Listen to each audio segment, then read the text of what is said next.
once you've got something that you like the look of, you can save it as a template. You do that, you can select the chart and you can right click on it and save as a template. And I'm going to overwrite one of my earlier ones. I'm going to call this chart 2 and save that. Do I want to replace it? Yes, I do.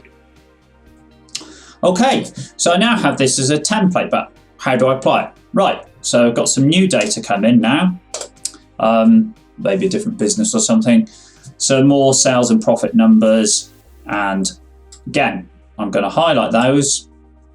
I'm going to push Alt F1 to get a quick chart up, which I'm just going to move over there and make a bit larger.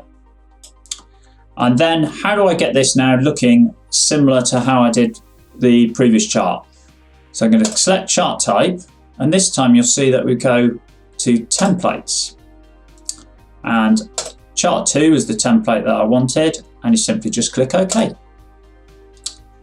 And there you go. Now, for some strange reason, you still need to type in the titles, but you can give this any title you want, give the axis a title, but predominantly it's looking good from the word go.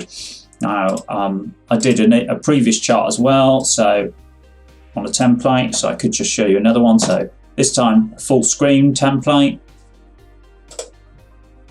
And here we go, there's chart type 1. And here's another potential template.